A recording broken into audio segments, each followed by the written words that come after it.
In 2024, $29.3 billion was generated in the sneaker market in North America. Of that money, Nike actually was responsible for about $14.3 billion of those dollars. We're not oblivious to how people feel about their sneakers. Sneakers are a staple of our culture, our fashion. People are creating their fits based on the sneakers they're wearing. Sneakers are a reflection of oneself, their identity, their community, and overall, we just got some pretty sick shoes out there. People valued their shoes. Because of this valuation, people were willing to spend more than necessary on the shoes that they love. People saw this and they took advantage of that. When I started off small, it was just people trading old sneakers to hopefully make more money to buy new ones. But then eventually people realized that they could just make a whole business out of this. The hype in the reselling market started to skyrocket to the point where you have shoes that are going 10,000x their retail price. Now, to be fair, that is just the shoe that Nike sold to someone for $2.2 million.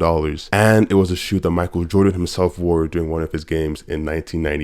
So it isn't a fair comparison, but you know what I'm trying to say. The hype for these shoes continued and it kind of resulted in this greedy selling mentality. You had people in 2020 who were reaching all-time profits with the shoes that they were selling. But unfortunately, that came to a big crash over these last few months. In 2024, the reselling market was valued at about $1.5 billion. But that doesn't even compare to 2020 when reselling had generated about $7 billion.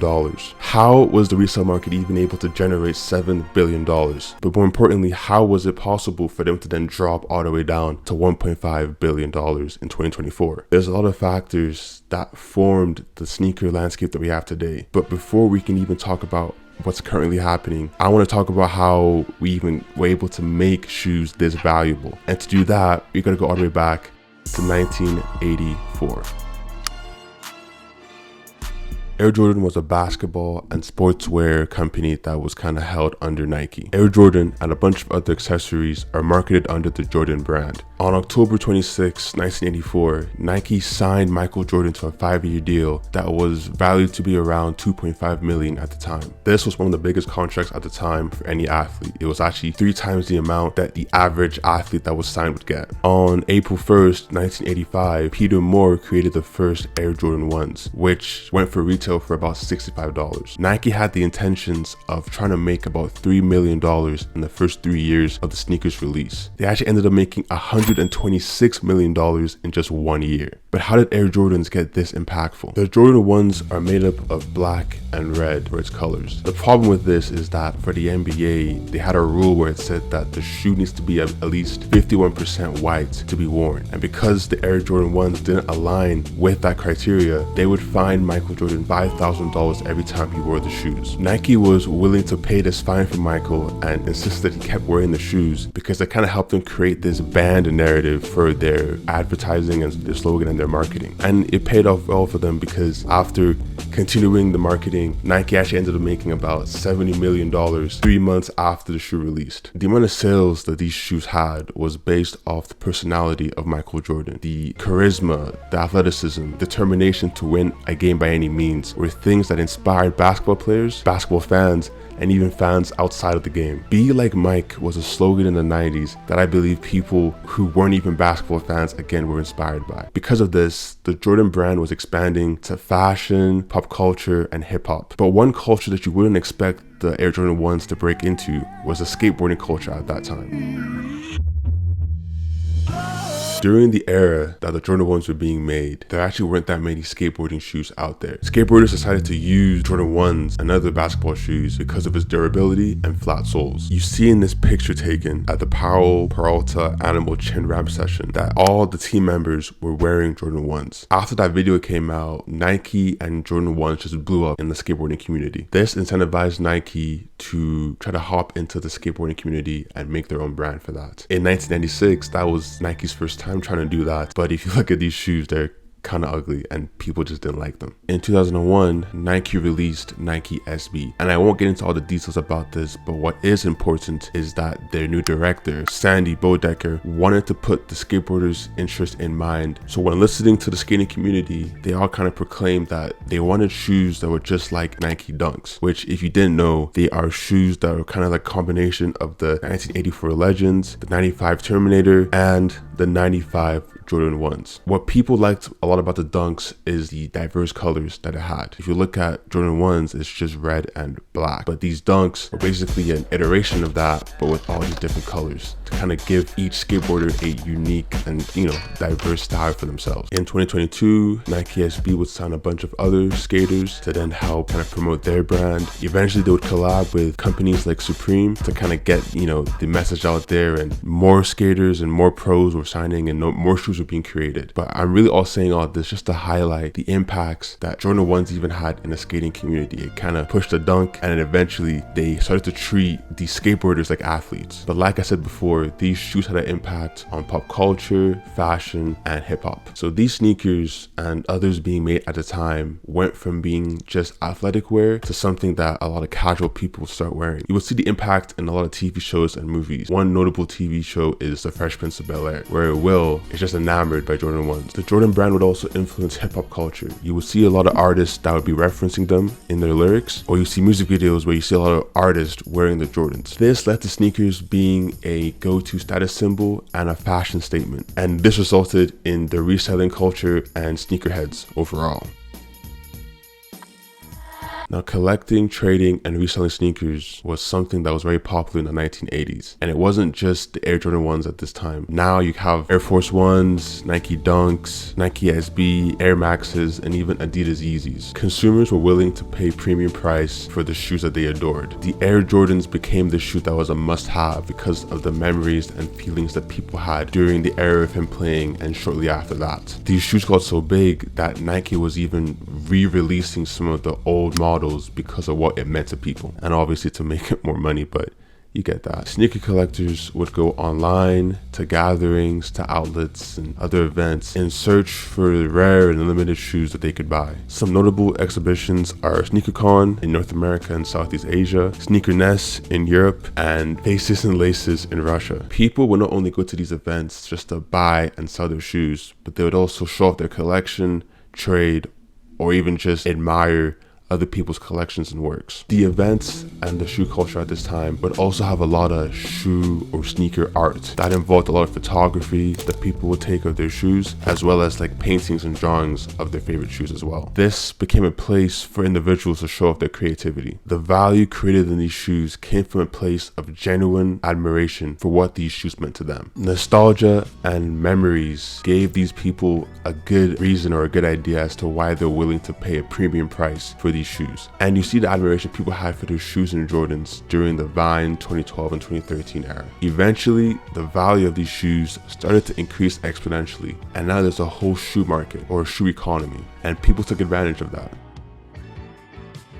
So this YouTube channel, Modern NBA, talks about the shoe landscape, but he mainly focuses on these two business owners when it comes to the sneaker market. I wanted to talk about these two just to kind of highlight the differences between them and other resellers who were in this space during the time. So you have Leo and Justin. Leo is a young owner of Courtside Hollywood, whereas Justin Ashby is the owner of Legacy Sneaker Boutique. The similarity and differences between these two owners are showed in this video. The main difference I'll point out is basically just the age difference between these two. Leo, a 21-year-old, came up around the 2021 hype of reselling shoes. He initially started, on social media. He would go to these forums, he'd go online, he'd meet new people, and just trade shoes here and there. His experience in the shoe market just slowly grew, and he started to understand what it meant to sell shoes. So over the last half decade, he started to slowly understand how to analyze shoes, what were reasonable prices for the shoes, as well as to analyze the economy. Justin, on the other hand, actually has been selling shoes for about 2 decades now. Similar to Leo, he started off selling shoes kind of just on his side, trading shoes to get better shoes, and then he also realized at his time that he could make a whole business from this. Eventually, he would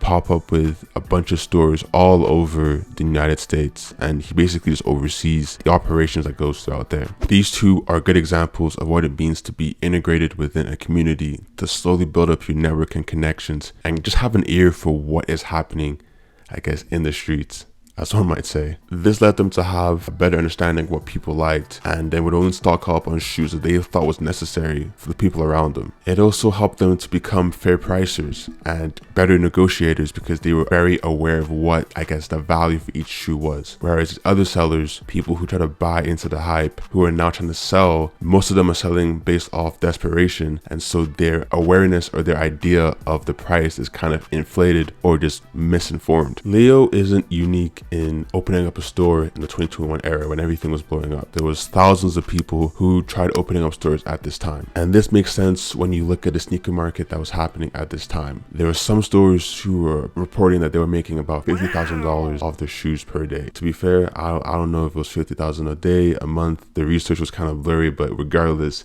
a lot of money was being made. The problem that occurred is that a lot of these resellers had all this inventory which they stacked up on, but now there's no demand for these shoes. Or if there was a demand for the shoes, it was at a heavily reduced price. This led to a lot of stores being shut down because there just simply wasn't a market for them at that time. Now, I think it's important to kind of note the differences between Leo and these other sellers, why Leo was able to stay up while a lot of other sellers had to shut down their business. So the first thing is actually inventory.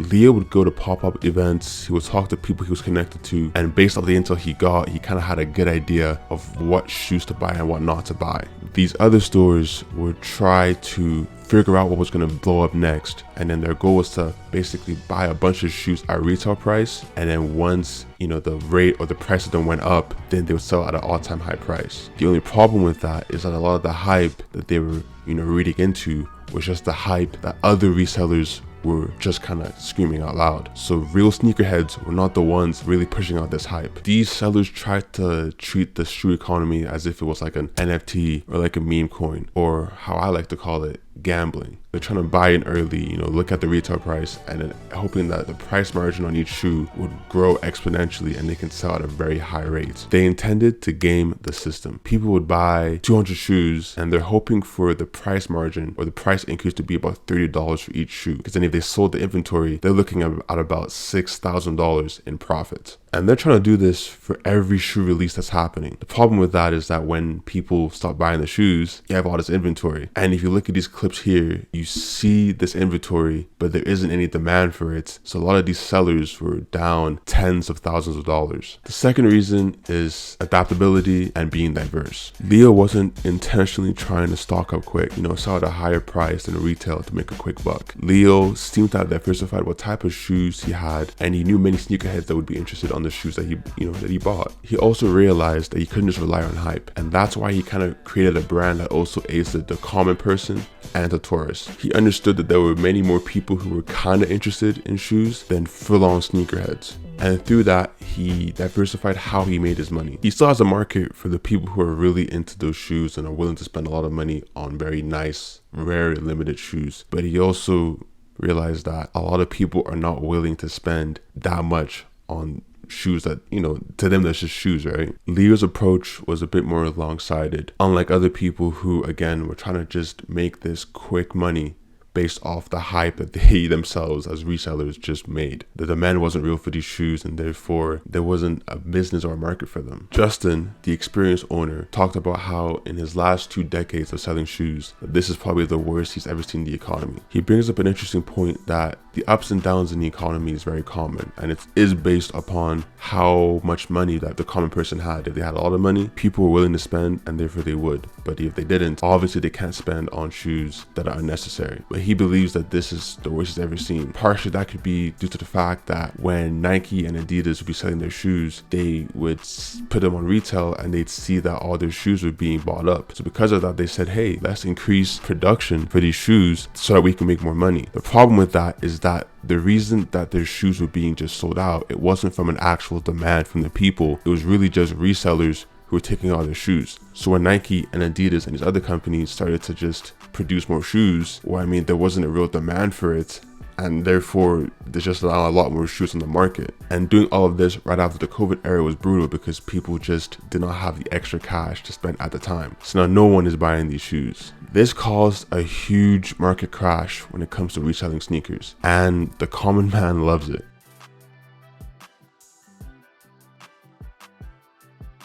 People in Reddit forums, and if you look at the comments on a lot of these YouTube shorts where people have lost a lot of money on dead inventory, the people there are just loving that all this is happening. People find it ridiculous that there are others that can just buy a shoe at retail price and then just increase the price and sell it off. There isn't any value that they're adding to the product. It's just a matter of getting their hands on it first. And I'm pretty shocked that it took Nike all this time to make regulations on reselling, specifically how you're not allowed to use bots to buy these shoes, and that you cannot buy shoes with the intention of just selling them at a high clip. But it still happens, and although it's not the perfect solution, because people are still shoe scraping online, it's better than nothing. I can respect someone creating a business where they're looking through different stores and they see that these, there's unique shoes that they like and they stack up on them, and they're shoes that, once it's out of Foot Locker or Nike, you can't really get them if you're a common person. And if the shoes that they're buying just end up to just increase in evaluation and they want to sell it, then I think that's fine. There isn't really a problem I see in that. But there's something kind of slimy about using bots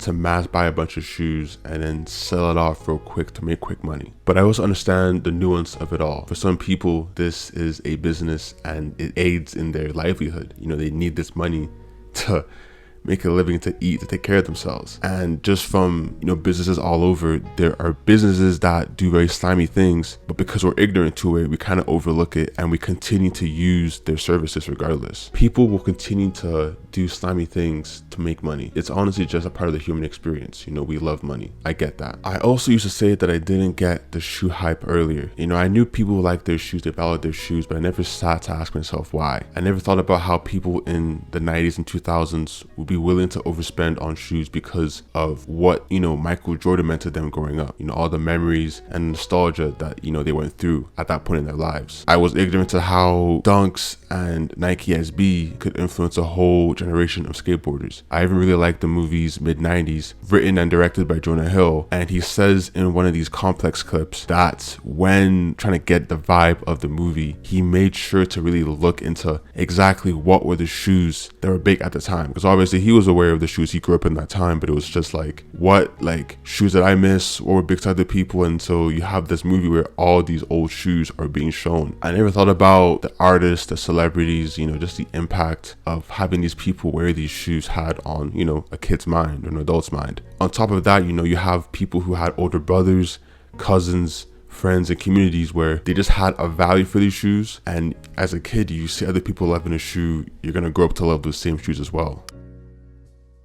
People enjoy retro sneakers because they bring up positive memories of when they felt connected to the athlete or brand image. And as I looked into all of this, I kind of understood it more and more. But what I didn't understand is why 9-year-old Jimmy is now just all about Jordan Brand and he's obsessed with it. I'm partially joking because I know exactly where it comes from. If you grow up in a society where something is, a status symbol of higher value, you're just going to accept it. When you see other people around you just admiring a shoe, you don't really ask any questions, you just admire it as well. If a tribe declares that something has value and you're a part of that tribe, you don't question the value, you just believe what it is. But now I'm asking you to question it.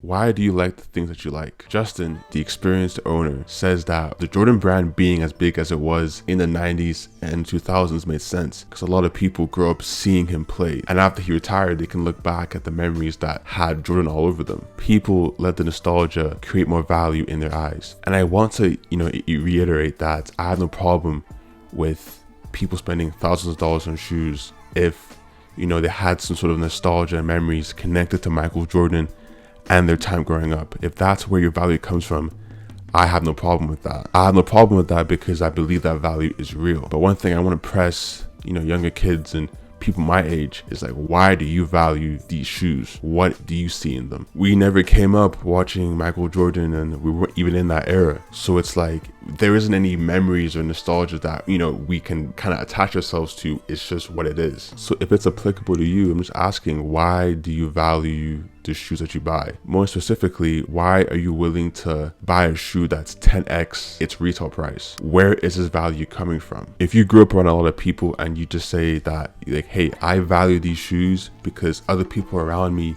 valued it and now it's just a part of my identity, it's part of my culture, that's fine. That's a very honest answer, and that is your answer, that is your truth. I'm overall just saying this to just kind of question, like, why do you value the things that you value? And I'm going to be honest, when I look at the shoe economy crashing down, I don't say to myself, it's crashing because people came to their senses about what they're spending things on. It really just came down because, again, COVID went away, people had less money. And when people have less money, they just spend less, which is fine. But I have a theory that when the economy gets better again, and hopefully that happens soon, people will just go back to the old habits of spending on unnecessary things. And I say things because this isn't just an issue with sneakers. This is really with just all material things. You gotta question why you're buying the things that you're buying. I remember there was like these Stanley Cups where people were willing to, spend way more than just a water bottle price because of the different colors and the status symbol that it had. But if you really sit down and think about it, it's just a water bottle and the color really doesn't do all that for you. But because people had money and there was a hype towards it, people were willing to spend extra money. And so when you really think about it, if you're not spending all this money on something that gives you some sort of emotional connection towards it, or something that you internally just really enjoy, then the money and time that you're spending is just really all in vanity. Because this cycle of spending unnecessarily is just going to keep going, because you're going to buy a new pair of shoes and then the hype dies down and new hype goes for a different pair of shoes, and it just, now I got to get that shoe because that's what people like more.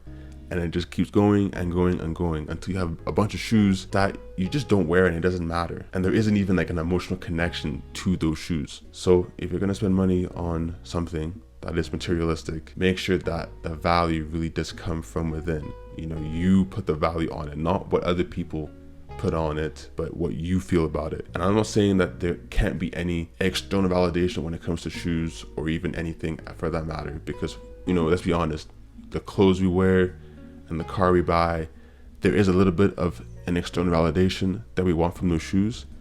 But I hope that anything you buy, there is actually a lot more internal validation or internal excitement from the shoes that you buy. Shoes, stuff, doesn't matter, anything you want to buy. That's overall my thoughts on all of this. I don't say this to try to look down on people that spend a bunch of money on things, or spend a bunch of money on shoes. It's something that I was slowly into, but I never really was a full-on sneakerhead.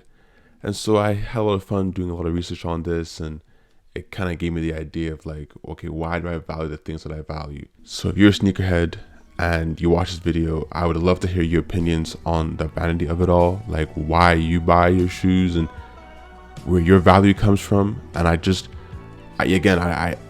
I am partially ignorant to all of this. I never grew up watching Michael Jordan. I never grew up, in the 90s skateboarding. So there's just a whole culture that I was ignorant to, and I would just love to hear you guys' thoughts. So if you like this video, please subscribe, leave a like, leave a comment if you have any opinions or just overall things you agreed with or disagreed with this video.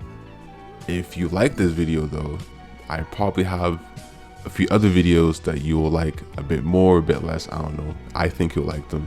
I guess pop them up right here. But regardless, I appreciate y'all getting to this point, and yeah, that's me. I'm out.